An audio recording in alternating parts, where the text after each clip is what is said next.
Hi, I'm Ben Preston with the New York Daily News. Today we're here with the 2018 Enclave, Buick's redesigned flagship crossover. In the US, Buick has long been known for making dowdy cruisers aimed at elderly customers. But this makes a compelling case that they're ready to compete with more luxurious and stylish models.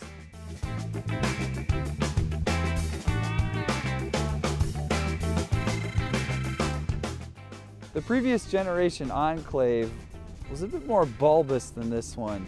Had kind of mushy, marshmallowy styling. GM has really cleaned it up this year, and it has sharper lines, LED lightings, and really checks all the boxes of what people want to see on crossovers right now.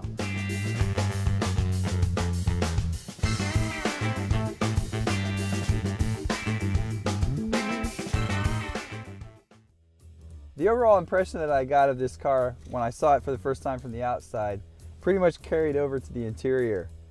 This is everything a Buick should be. Roomy, attractive, quiet. When I was driving around in this car, I felt like there was nothing in the world that could disturb my peace. I mean, the world could have been ending outside and I wouldn't have been able to hear it. It's so quiet in here. Like the exterior, the interior of the Enclave is all new, and Buick did a fantastic job sprucing it up in a tasteful, modern fashion.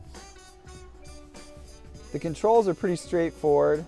It's got everything you would expect in an entry-level luxury vehicle. The one thing I didn't really like was this joystick shifter thing. It's weird to get used to, but once you're accustomed to it, it's easy enough to use. The paddle shifters are a nice touch, particularly when the Enclave's stablemates in the Chevrolet mark use this useless toggle switch on top of the shifter that doesn't really work if you want to do manual shifts. Paddles are much more effective.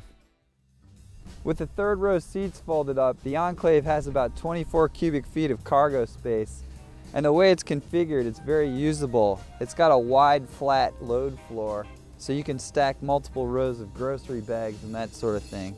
It also has 3 cubic feet of underfloor storage space for things you don't want sliding around, which I thought was pretty handy.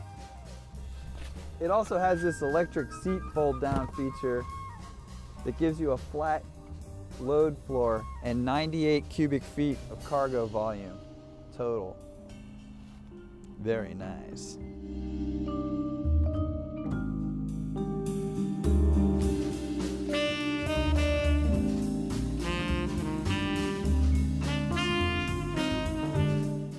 An optional seat vibrator lets you know if you're about to hit something, a feature I find more useful and less irritating than those systems that warn you about the same hazards by beeping at you. No one wants that. The Enclave comes standard with low-speed automatic emergency braking designed to prevent collisions with pedestrians and with other vehicles in slow-moving traffic. The Insurance Institute for Highway Safety hasn't yet crash tested the 2018 Enclave, but it gave the 2017 model good marks across the board. The federal government gave the 2018 model a 5-star safety rating. The Enclave is definitely a freeway car. It's big, it's smooth, it's got good power. The transmission, I'm really impressed with the transmission. The way it shifts is super smooth and resolute.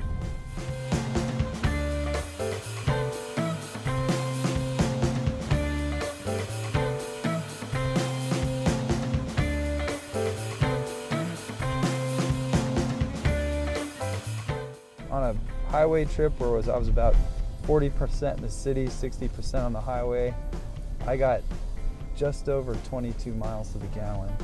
In the city, I've been getting down in the teens. But when I'm driving this car in the city, it definitely feels a little bit big. If I had to negotiate this thing through a suburban parking lot, it'd be okay, unless it was one of those new developments where the parking stalls are a little bit more narrow and the entrance ways are a little bit tighter because they're trying to fit more into less space. It seems like it's hard to find the exterior dimensions of this car while you're driving it. I guess you get used to it after a while, but it's so curvy, it's just hard to sense where the corners are. I mean, the seat does buzz when you get close to something, and that's helpful. But I found it difficult to parallel park in the city. and at times I felt like I was driving the Oscar Mayer Wienermobile.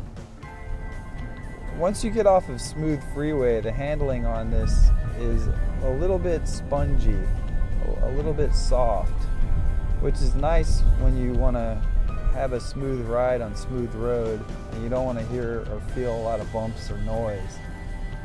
But once you get onto rough surfaces, and in New York City there are plenty of rough surfaces, the roads here are terrible, it feels a little bouncy. It's not ideal for this situation. Buick did a nice job with the new Enclave, and I think it's certainly a contender in the 3-row crossover segment. It's not an exciting car, it's a Buick, but it does Buick things well. As long as you don't get too deep into the weeds on options, it might not be too expensive either in the entry-level luxury segment. Despite its redesign, there are some residual jelly bean cues from the previous iteration that I think gives it a feel a little bit like a late 90s Chrysler minivan. It reminds me of a guy with a big gut wearing a suit that's cut just right. He might know he has a big gut, but no one else will know the difference. They'll think he looks great. I'm Ben Preston with the New York Daily News. Join us again next time.